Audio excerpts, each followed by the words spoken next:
മഴത്തോരു മുൻപേ പുതിയൊരു എപ്പിസോഡിലേക്ക് വീണ്ടും എല്ലാ പ്രിയപ്പെട്ടവർക്കും സ്വാഗതം. ആത്മഹത്യാശ്രമം നടത്തി അത്യാസന്ന നിലയിൽ കിടന്നിരുന്ന ബബിത പതിയെ ജീവിതത്തിലേക്ക് വീണ്ടും മടങ്ങിയെത്തുകയാണ്. പക്ഷേ ആത്മഹത്യാശ്രമം അത് കുറ്റകരമാണ്. അതുകൊണ്ട് തന്നെ പോലീസ് കേസ് ഉണ്ടാവാതിരിക്കുവാൻ മാമച്ചന്റെ സഹായത്തോടെ ബാലചന്ദ്രമേനോൻ വേണ്ടതെല്ലാം ചെയ്യുന്നുണ്ടായിരുന്നു. മാമച്ചന്റെ ക്ലബ്ബ് മേറ്റായ ഒരു റിട്ടയർഡ് പോലീസ് ഓഫീസറാണ് അതിനുള്ള മാർഗം ഉപദേശിച്ചു കൊടുത്തത്.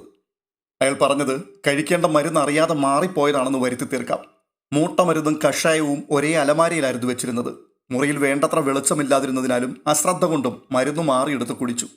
കടുത്ത ജലദോഷവും ത്രോട്ട് ഇൻഫെക്ഷനും മൂക്കടപ്പുമൊക്കെ ഉണ്ടായിരുന്നതുകൊണ്ട് രുചിവ്യത്യാസം മനസ്സിലാക്കിയത് മരുന്ന് കുടിച്ചിറക്കിയതിനു ശേഷമായിരുന്നു. ഫലത്തിൽ ആത്മഹത്യാശ്രമമല്ല നടന്നത്, അബദ്ധം സംഭവിച്ചതാണ്. കള്ളത്തരത്തിന്റെ കുറുക്കുവഴികളിലൂടെ നിയമത്തെ മറികടക്കുന്നതിന്റെ ജാള്യം മാമച്ചന്റെ ഇടപെടലിലുണ്ടായിരുന്നു. സുഹൃത്തായ റിട്ടയർഡ് ഓഫീസർ അയാളെ ആശ്വസിപ്പിച്ചുകൊണ്ട് പറയുക, ഇതൊരു പാഴ് നിയമമാടൂ. വാസ്തവത്തിൽ ഫലപ്രദമായി ആത്മഹത്യ ചെയ്തവരാണ് നരഹത്യ നടത്തിയിരിക്കുന്നത്. പക്ഷെ മരിച്ചുപോയവരെ ശിക്ഷിക്കുവാൻ മാർഗമൊന്നുമില്ലല്ലോ. 100% പെർഫെക്റ്റായി കുറ്റകൃത്യം നടത്തിയവരെ വെറുതെ വിടുകയും കുറ്റകൃത്യം നടത്തുന്നതിൽ പരാജയപ്പെട്ടവരെ ശിക്ഷിക്കുകയും ചെയ്യുന്നത് പോലെ ഒരു വിരോധാഭാസം വേറെ ഉണ്ടോ? ആത്മഹത്യാശ്രമം പരാജയപ്പെട്ടാൽ ജയിലിൽ കിടക്കേണ്ടി വരുമല്ലോ എന്ന് പേടിച്ച് ആരെങ്കിലും അത് ചെയ്യാതിരിക്കുമോ? അങ്ങനെ ഒരു ഭയം ഉണ്ടെങ്കിൽ തന്നെ മരണം 100% ഉറപ്പാക്കാനല്ലേ അവർ ശ്രമിക്കുകയുള്ളൂ. പഴയ പോലീസുകാരനായ കൂട്ടുകാരൻ പറഞ്ഞുകൊടുത്ത നിയമത്തിലെ പഴുതുകളൊക്കെ മാമച്ചൻ മൗനമായി കേട്ടുകൊണ്ട് നിന്നു. അലീന ബബിതയ്ക്കൊപ്പം മുറിയിലുള്ളപ്പോഴെല്ലാം വൈജയന്തി പുറത്തു നിൽക്കുകയായിരുന്നു. അലീനയ്ക്കും അതിൽ വിഷമമുണ്ടായിരുന്നു. അതിനാൽ അവൾ എന്തെങ്കിലും ചെറിയ കാരണങ്ങൾ ഉണ്ടാക്കി മുറിക്ക് പുറത്തിറങ്ങി വൈജയന്തിക്ക് അകത്തേക്ക് കയറുവാൻ അവസരമുണ്ടാക്കി കൊടുക്കുമായിരുന്നു. ഒരു തവണ ക്യാൻറ്റീനിൽ പോയി ചായ കുടിച്ചിട്ട് വരട്ടെ എന്ന് പറഞ്ഞു പോയ അലീന 1 മണിക്കൂറോളം വൈകിയാണ് തിരികെ എത്തിയത്. അപ്പോൾ വൈജയന്തിയോടൊപ്പം ഡോക്ടറും ഡ്യൂട്ടി നേഴ്സും മുറിയിലുണ്ടായിരുന്നു. അവർ പരിശോധന കഴിഞ്ഞ് തിരിഞ്ഞു പോകുവാൻ ഭാവിക്കുകയായിരുന്നു. അലീനെ കണ്ടുകൊണ്ട് ഡോക്ടർ ഒന്ന് മന്ദഹസിച്ചു. എന്നിട്ട് ഉപചാരത്തിനെന്നവണ്ണം ചോദിക്കുകയാണ്, പേഷ്യൻറ്റിൻ്റെ എൽഡർ സിസ്റ്ററാണ് അല്ലേ? അതെ ഡോക്ടർ. ആ, കണ്ടാലും തോന്നും. മാത്രവുമല്ല നിങ്ങൾ തമ്മിലുള്ള കെമിസ്ട്രി എക്സ്ട്രീം പോസിറ്റീവാണല്ലോ. ഞാനത് വാച്ച് ചെയ്യുന്നുണ്ടായിരുന്നു. Keep it up. Thank you doctor. Doctor പുറത്തേക്ക് ഇറങ്ങിക്കഴിഞ്ഞപ്പോഴേക്കും വൈജയന്തി അലീനയെ തുറച്ചു നോക്കി. എന്നിട്ട് ബബിതയുടെ നേർക്ക് ദേഷ്യപ്പെടുകയാണ്. നിനക്ക് പറഞ്ഞുകൂടായിരുന്നോ നിന്റെ ചേച്ചി അല്ലെന്ന്? ഒരു പാവയെ പോലെ ബബിത അനങ്ങാതെ കിടക്കുകയാണ്. അയാളുടെ കണ്ണിലെന്താ തിമിരമാണോ? സാമ്യമുണ്ടത്രേ, വിവരം കെട്ടവൻ. ബബിത അലീനയെ കണ്ണ് കാണിച്ചു അടുത്തു വന്നിരിക്കുവാൻ. അലീന ബെഡിന്റെ അരികിലേക്ക് ചെന്നു. രോഗിയുടെ ബെഡിൽ മറ്റുള്ളവർ ഇരിക്കുകയോ കിടക്കുകയോ ചെയ്യരുതെന്ന് എല്ലായിടത്തും എഴുതി വെച്ചിട്ടുണ്ട്. പക്ഷെ ഇതൊക്കെ ആര് കാണാനാ? വൈജയന്തി ബബിതയെ നോക്കിക്കൊണ്ട് പിറുപിറുക്കുകയാണ്. അലീന എഴുന്നേൽക്കുവാൻ തുനിഞ്ഞപ്പോൾ ബബിത അവരുടെ കൈവിരലുകളിൽ അമർത്തിപ്പിടിച്ചു. വൈജയന്തിക്ക് അത് കണ്ട അരിശമായി. അവർ മുറി വിട്ട് ഇറങ്ങുവാൻ ഭാവിച്ചപ്പോൾ അലീന പറയുകയാണ്, അമ്മ എന്തിനാ എന്നെ കാണുമ്പോൾ ഈ മുറിയിൽ നിന്ന് ഇറങ്ങിപ്പോകുന്നേ? അമ്മയോ? ആരുടെ അമ്മ? മേലിൽ നീ എന്നെ അങ്ങനെ വിളിച്ചേക്കരുത്, അഹങ്കാരി. ബാലേട്ടന്റെ മോളാണെന്ന് നീ എവിടെയൊക്കെ പറഞ്ഞു? രോഹിത്തിന്റെ പെങ്ങളാണെന്ന് പറഞ്ഞു. ഇപ്പോ ബബിതയുടെ ചേച്ചിയാണെന്ന് നീ പറയുന്നത് ഞാൻ എൻ്റെ 2 ചെവി കൊണ്ട് കേട്ടു. ഞാൻ നിന്റെ അമ്മയെങ്ങാനുമാണെന്ന് വല്ലവരോടും പറഞ്ഞാലുണ്ടല്ലോ. വൈജയന്തി കലി പൂണ്ട് അവരുടെ മുഖത്തിന് നേരെ വിരൽ ചൂണ്ടി. അലീനെ അവരുടെ മുഖത്തേക്ക് തന്നെ നോക്കിക്കൊണ്ട് നിൽക്കുകയാണ്. തുടർന്ന് അവളുടെ മനസ്സിങ്ങനെ മന്ത്രിച്ചു. പാവം, വിധി അമ്മയെ കൊണ്ട് വിഡ്ഢിവേഷം കെട്ടിപ്പിച്ച് ഓരോരോ വിരോധാഭാസങ്ങൾ പറയിപ്പിക്കുകയാണ്. അലീനയ്ക്ക് അമ്മയുടെ കാലിൽ വീണ് പൊട്ടിക്കരയണമെന്ന് തോന്നി. അമ്മയുടെ മകളാണ് താനെന്ന സത്യം മറച്ചുവെച്ച് ഇത്രയും കാലം കപടനാടകം കളിച്ചതിന് ക്ഷമയാചിക്കണമെന്ന് തോന്നി. പക്ഷെ നാവും മനസ്സും കാണാ ചങ്ങലകളാൽ ബന്ധിതമാണ്. അമ്മ അച്ഛനോട് തെറ്റ് ചെയ്തിട്ടുണ്ടായിരിക്കാം. പക്ഷേ അതിനേക്കാൾ കൊടിയ ദ്രോഹം അമ്മയുടെ ബന്ധുജനങ്ങളും തൻ്റെ പപ്പയുടെ സ്വന്തക്കാരും ചേർന്ന് അമ്മയോട് ചെയ്തു കഴിഞ്ഞിരിക്കുന്നുവല്ലോ. അലീന വല്ലായ്മയോടെ ഇങ്ങനെയെല്ലാം ഓർത്തു നിൽക്കവേ വൈജയന്തി സാവധാനം മുറിക്ക് വെളിയിലേക്ക് ഇറങ്ങിപ്പോയി. വേണമെങ്കിൽ തനിക്ക് ബബിതയെ അമ്മയുടെ കയ്യിൽ ഏൽപ്പിച്ചു കൊടുത്തിട്ട് കുളത്തുപുഴയ്ക്ക് മടങ്ങിപ്പോകാവുന്നതേ ഉള്ളൂ. പക്ഷേ ബബിതയ്ക്ക് തനിച്ച് ഇനി ഒരിക്കലും സാധാരണ ജീവിതത്തിലേക്ക് തിരിച്ചു വരാൻ കഴിയില്ല എന്ന് അവൾക്ക് ഉറപ്പുണ്ടായിരുന്നു. അമ്മയോ അച്ഛനോ അത് വേണ്ടതുപോലെ മനസ്സിലാക്കുന്നുമില്ല. ബബിതയ്ക്ക് അവരുടെ മനസ്സ് കൈവിട്ടു പോയിട്ടുണ്ട്. ശാരീരികമായ ആരോഗ്യം വീണ്ടു കിട്ടിയാൽ കൂടി ഈ പരീക്ഷണഘട്ടത്തെ മറികടക്കുമെന്ന് അലീനയ്ക്ക് വിശ്വാസമില്ല. ചിലപ്പോഴൊക്കെ അവളുടെ മൗനങ്ങളിൽ നിന്ന്, തണുത്തുറഞ്ഞ ചില നോട്ടങ്ങളിൽ നിന്ന് അലീനയ്ക്ക് ഊഹിച്ചെടുക്കുവാൻ കഴിയുമായിരുന്നു പലതും. അവളെ എത്രയോ കഠിനമായി മുറിവേൽപ്പിച്ചിരിക്കുന്ന ഈ ലോകത്തേക്ക് മടങ്ങി വരുവാൻ അവൾക്ക് തീരെ താല്പര്യമില്ല. ആ ലോകത്തുള്ളവരെ കാണാനും അവരോട് സംസാരിക്കുവാനും താല്പര്യമില്ല. ആരെയും അവൾക്ക് കാണണ്ട. ഒരവസരം കൂടി കിട്ടട്ടെ, എല്ലാവരെയും കാണിച്ചു കൊടുക്കുന്നുണ്ട് എന്നതാണ് അവളുടെ കണ്ണുകളിലെ സ്ഥായി ഭാവം. കൊടുങ്കാറ്റിനും പേമാരിക്കും ഇടയിലൂടെ ഒരു വിളക്കിന്റെ നാളം അണയാതെ പൊതിഞ്ഞു പിടിച്ചുകൊണ്ടു പോകുന്നത് പോലെ വേണം അവളെ ഇനി ജീവിതത്തിലേക്ക് കൈപിടിച്ച് നടത്താൻ. അമ്മയ്ക്കതിന് കഴിയുമോ? അച്ഛനിത് വേണ്ടതുപോലെ മനസ്സിലാകുമോ?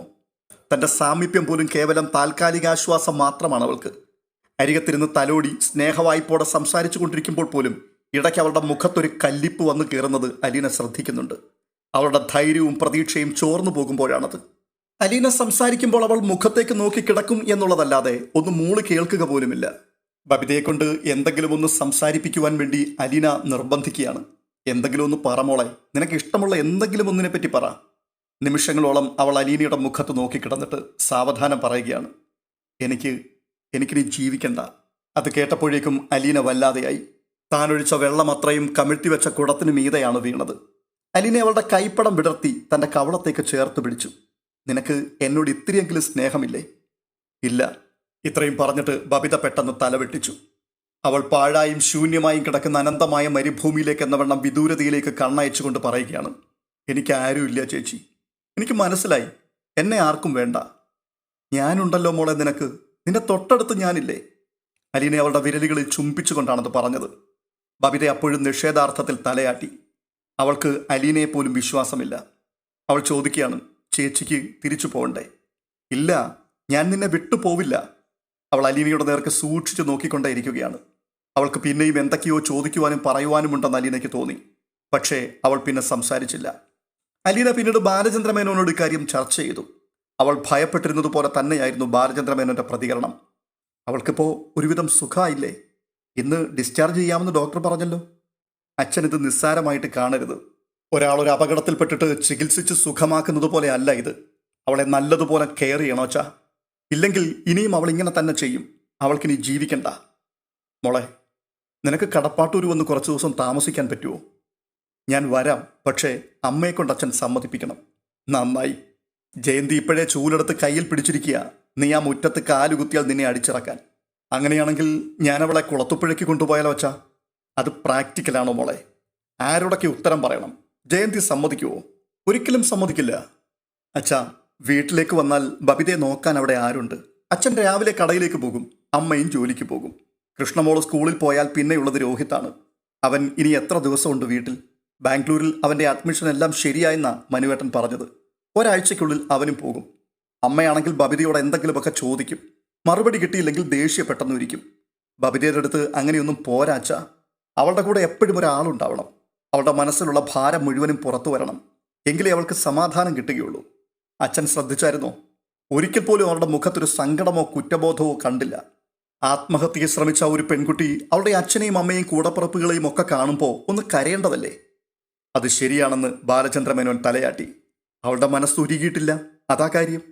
അത് കേട്ടിട്ട് ബാലചന്ദ്രൻ ചോദിക്കുകയാണ്, എന്തു ചെയ്യണമെന്ന് നീ തന്നെ പറ. അച്ഛാ, ഡോക്ടറെ കൊണ്ട് പറയിച്ചാലോ അമ്മയുടെ അടുത്ത്? അപ്പോൾ ഡോക്ടറോട് ചില കാര്യങ്ങൾ തുറന്നു പറയേണ്ടി വരില്ലേ നമ്മൾ? അവർ വിചാരിച്ചു വെച്ചിരിക്കുന്നത് നീ അവളുടെ ചേച്ചിയാണെന്നാ. അതൊന്ന് തിരുത്തി പറഞ്ഞാൽ മതി. പഴയ വേലക്കാരിയായിരുന്നുവെന്നോ മുത്തശ്ശിയെ നോക്കാമെന്ന ഹോം നേഴ്സ് ആയിരുന്നെന്നോ അങ്ങനെ എന്തെങ്കിലും. ഞാൻ പറയുമ്പോൾ അതിൻ്റെ അർത്ഥം മാറും. നീ തന്നെ ഒന്ന് പറഞ്ഞു നോക്ക്. എന്തായാലും ഞാൻ ആദ്യം പപ്പയെ ഒന്ന് വിളിച്ചു നോക്കട്ടെ. അലീന കുളത്തുപുഴയിലേക്ക് വിളിച്ച് സ്റ്റാൻലിയോട് അനുവാദം ചോദിക്കുകയാണ്. തൻ്റെ മകൾ ഇനിയും ബാലചന്ദ്രമേനോന്റെ വീട്ടിൽ പോയി താമസിക്കുന്നതിനെപ്പറ്റി കേട്ടപ്പോൾ തന്നെ സ്റ്റാൻലി പൊട്ടിത്തെറിച്ചു. അതിൻ്റെ ആവശ്യം എന്താ അലീന? ആ പെൺകുട്ടി രക്ഷപ്പെട്ടല്ലോ. ഇനി എന്താ നിനക്കവിടെ കാര്യം? അതും നിന്നെ ഇഷ്ടമല്ലാത്തൊരു വീട്ടിൽ. നീ അവിടെ ചെന്ന് ഇനിയും കലഹമുണ്ടാക്കാൻ ഉറപ്പിച്ചിട്ടാണോ? നീ ഒരു കാര്യം ചെയ്, ഇവിടെ വന്ന് നിന്റെ പെട്ടിയും കിടക്കയും എല്ലാം എടുത്തുകൊണ്ട് പൊയ്ക്കോ. എനിക്ക് ഈ വീടടച്ചു പൂട്ടി എങ്ങോട്ടെങ്കിലും പോകണം. സ്റ്റാൻലിയുടെ കോപം അടങ്ങുവോളം അലീന മൗനമായി കേട്ടുകൊണ്ട് നിന്നു. ഒടുവിൽ അവൾ പറയുകയാണ്, പപ്പ, അവൾക്ക് കഷ്ടിച്ച് സുഖപ്പെട്ടു വരുന്നതേ ഉള്ളൂ. അവളെ വേണ്ടതുപോലെ നോക്കാൻ ആരുമില്ല.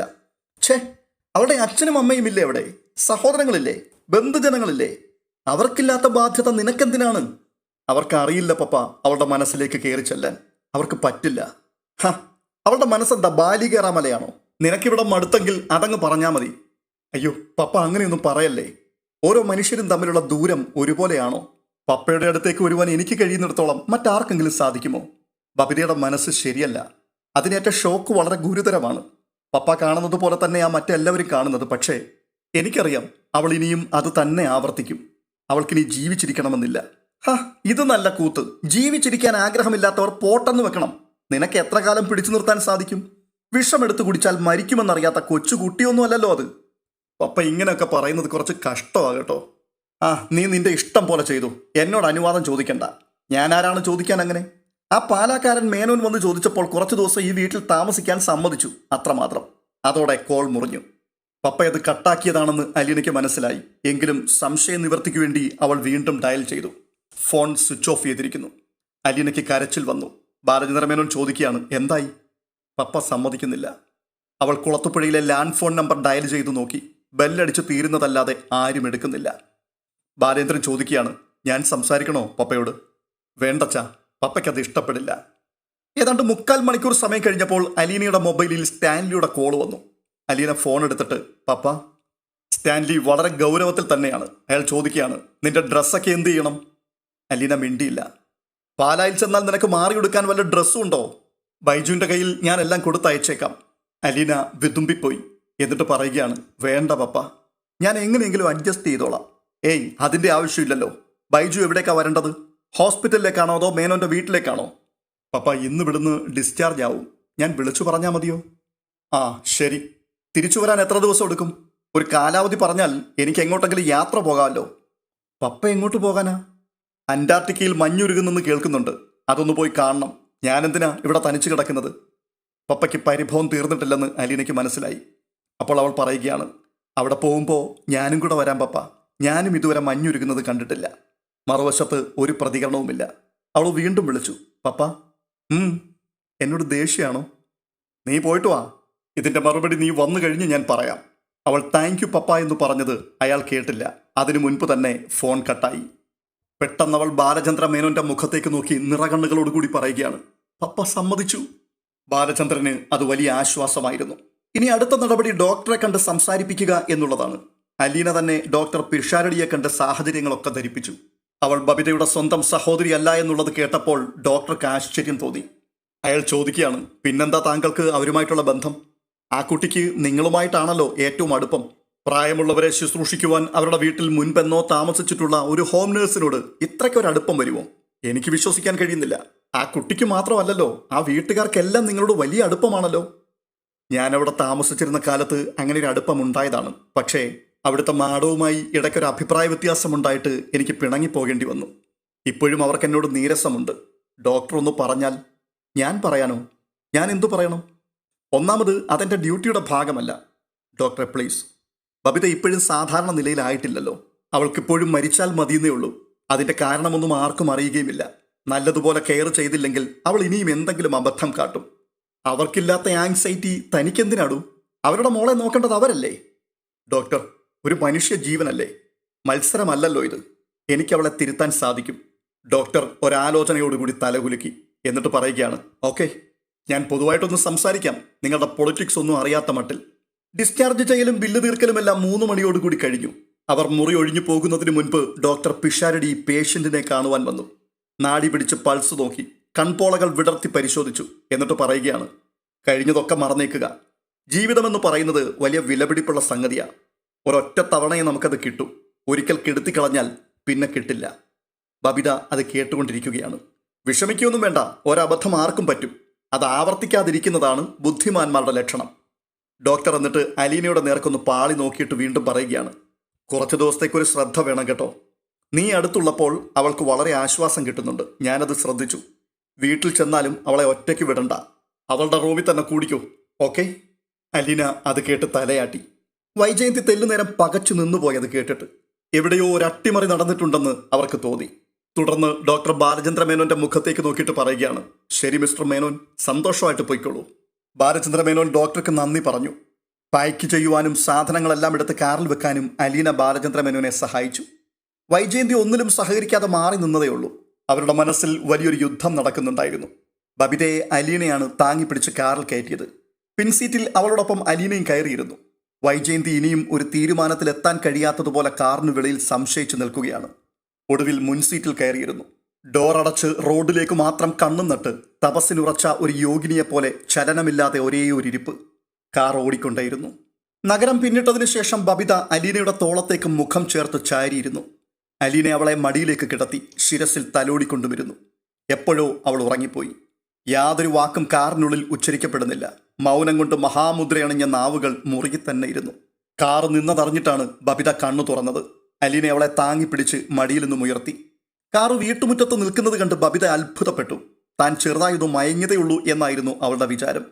വൈജയന്തി ഡോർ തുറന്നിറങ്ങി നേരെ സിറ്റൗട്ടിലേക്ക് കയറിപ്പോയി. രോഹിത്തും കൃഷ്ണജയും ഇറങ്ങി വന്നു. അലീന ബബിതയുടെ ഇടത് കൈയും രോഹിത് അവളുടെ വലത് തോളിലും പിടിച്ച് സിറ്റൗട്ടിലേക്ക് നടത്തി. അലീന സിറ്റൗട്ടിലേക്ക് കാലെടുത്ത് വെക്കും മുമ്പ് ഒരു കഠിന സ്വരം കേട്ടു. നിൽക്കവിടെ. അവൾ മുഖമുയർത്തി നോക്കിയപ്പോൾ 2 കൈയിലും വലിയ ട്രോളി ബാഗും തൂക്കി പൂമുഖവാതിക്കൽ ജയന്തി. അവർ പറയുകയാണ്, ഞാൻ പുറത്തോട്ട് ഇറങ്ങിയിട്ട് നീ അകത്തോട്ട് കയറിയാൽ മതി. അലീന സ്തംഭിച്ചു നിന്നുപോയി. വൈജയന്തി ട്രോളി ബാഗുകൾ വലിച്ചുകൊണ്ടുവന്ന് പോർച്ചിൽ കിടന്ന കാറിന്റെ ഡിക്കിയിലേക്ക് കയറ്റി. ആ കാഴ്ച കണ്ടുകൊണ്ട് ബാലചന്ദ്രമേനോൻ വൈജയന്തിയുടെ കാറിന്റെ പിൻപിലേക്ക് ചെന്നു. ലഗേജ് ഒതുക്കി വെച്ച് ഡോർ അടയ്ക്കുകയായിരുന്നു വൈജയന്തി. ബാലചന്ദ്രൻ ചോദിക്കുകയാണ്, നീ എങ്ങോട്ട് പോകുന്നു? അപ്പോൾ വൈജയന്തി നിന്നാ സ്വരത്തിൽ പറയുകയാണ്, ഞാൻ എങ്ങോട്ട് പോയാൽ എന്താ, എനിക്ക് പകരം ആളെത്തിയല്ലോ. ആനന്ദലത്തിക്ക് ഇനി എന്തു വേണം?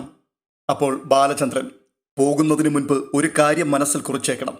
ഇത്തവണ ഞാൻ ഗേറ്റ് അടച്ചാൽ പിന്നെ നിനക്ക് വേണ്ടി ഇത് തുറക്കില്ല. വേണ്ട, ആർക്ക് വേണം നിങ്ങളുടെ ഗേറ്റും പടിപ്പുരയും വീടുമൊക്കെ? നിങ്ങൾക്കിതൊക്കെ ഇന്നലെയാണ് ഉണ്ടായത്. ഞാൻ ഇതിനേക്കാൾ വലിയ മാളികക്കെട്ടിൽ ജനിച്ചു വളർന്നവളാ. ജയന്തി, നിന്റെ മകൾ ഇങ്ങനൊരവസ്ഥയിൽ തളർന്നു കിടക്കുമ്പോൾ തന്നെ നീ ഈ വീട് വിട്ട് ഇറങ്ങണം. അവൾക്ക് അമ്മയെയാണ് വേണ്ടതെങ്കിൽ അവൾ പറയും അമ്മ എന്നെ വിട്ടുപോകരുതെന്ന്.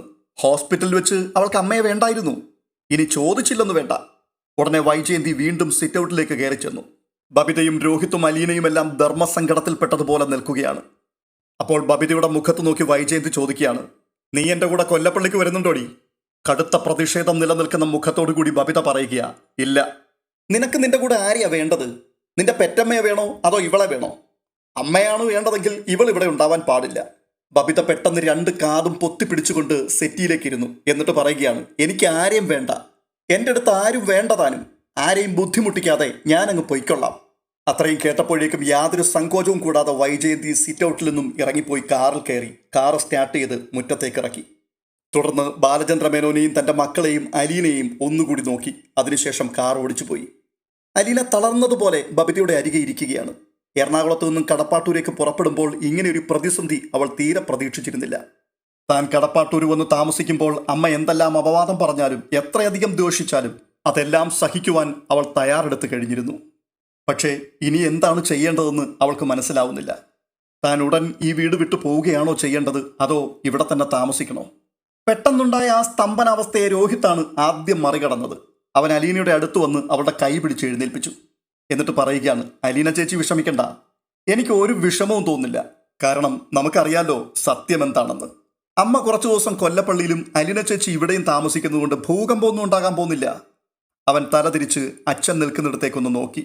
എന്നിട്ട് വീണ്ടും പറയുകയാണ്, അല്ലെങ്കിലും ഇതിങ്ങനെ നീട്ടിക്കൊണ്ടുപോയിട്ട് എന്താ കാര്യം? ഒന്നുകിൽ എല്ലാം കലങ്ങി തെളിയണം, അല്ലെങ്കിൽ നാനാ വഴിക്ക് കലഹിച്ചു പിരിയണം. രോഹിത്ത് പറഞ്ഞതിൻ്റെ അന്തരാർത്ഥം ബാലചന്ദ്രമേനോനും അലീനയ്ക്കും മാത്രമേ മനസ്സിലായുള്ളൂ. രോഹിത്ത് വീണ്ടും പറയുകയാണ്, ചേച്ചി തൽക്കാലം ബബിതയെ വിളിച്ചുകൊണ്ട് അകത്തേക്ക് പോ. ഞാനും കൃഷ്ണമോളും കൂടി രാത്രി ഷാപ്പാട്ടിന് എന്തെങ്കിലും വഴിയുണ്ടോ എന്ന് നോക്കട്ടെ. ആദ്യം ഞങ്ങളൊരു കാപ്പി ഇടാം. അലീന ബാലചന്ദ്രമേനോന്റെ മുഖത്തേക്ക് നോക്കി. അപ്പോൾ അയാൾ പറയുകയാണ്, ചെല്ല്, ഏതായാലും വന്നുപോയില്ലേ. അലീന ബബിതയെ പിടിച്ചെഴുന്നേൽപ്പിക്കുവാൻ ശ്രമിച്ചു. ആദ്യമൊന്നും അവൾ വഴങ്ങിയില്ല. അപ്പോൾ അലീന അവളുടെ പുറത്ത് തഴുകിക്കൊണ്ട് അവളുടെ അരികിലിരുന്നു. അല്പം കഴിഞ്ഞപ്പോൾ ബബിത മുഖമുയർത്തി. എന്നിട്ട് ചോദിക്കുകയാണ് അലീനയോട്, ചേച്ചി എന്തിനാ ഇങ്ങോട്ട് വന്നത്? എനിക്ക് വേണ്ടിയിട്ടാണോ? വേണ്ടായിരുന്നു. എന്നെ രക്ഷിക്കാനൊന്നും ഇനി ആർക്കും പറ്റില്ല. അയ്യോ മോളെ, ഞാൻ അതിനൊന്നും വന്നതല്ല. എനിക്ക് കുറച്ച് ദിവസം നിന്റെ കൂടെ താമസിക്കണം. ഞാൻ അധികം വൈകാതെ എൻ്റെ പഴയ സ്ഥലത്തേക്ക് തിരിച്ചു പോകും, ഓർഫനേജിലേക്ക്. അതിനു മുമ്പ് എല്ലാവരുടെയും കൂടെ കുറച്ച് ദിവസം. ഇപ്പോഴാണെങ്കിൽ നിനക്കൊരു കൂട്ടിന് വന്നതാണെന്ന് പറഞ്ഞെനിക്ക് നിൽക്കാമല്ലോ. ഇത് അലീന പറയുമ്പോഴും ബബിതയ്ക്കത് വിശ്വാസമായില്ല. പക്ഷെ അത് സമ്മതിച്ച മട്ടിൽ അവൾ തല കുനിച്ചിരിക്കുകയാണ്. അലീന പിടിച്ചെഴുന്നേൽപ്പിച്ചപ്പോൾ അവൾ അനുസരിച്ചു. അവളെ മുറിയിലേക്ക് അലീന കൊണ്ടുപോയി ഒരു കസേരയിലിരുത്തി. ആദ്യം ഈ റൂം ഒന്ന് ഫ്രഷാക്കി എടുക്കണം. എന്നിട്ട് ചൂടുവെള്ളത്തിൽ ഒരു കുളി. ബബിത കസേരയിൽ ചാരി വെച്ച പാവ കണക്കെ ഇരിക്കുകയാണ്. അലീന വേഗത്തിൽ ആ മുറി വെടിപ്പാക്കി. ബെഡിൽ പുതിയ ഷീറ്റും പില്ലോ കവറും ഇട്ടു. വെള്ളം ചൂടാക്കി ബാത്റൂമിൽ കൊണ്ടുവന്ന് വെച്ചിട്ട് ബബിതയെ നിർബന്ധിച്ച് കുളിപ്പിക്കുവാൻ വിട്ടു. അലീന എഴുന്നേറ്റ് പോയി കുളിച്ചു വേഷം മാറി വന്നു. അപ്പോഴും ബബിതയുടെ കുളി കഴിഞ്ഞിട്ടില്ല.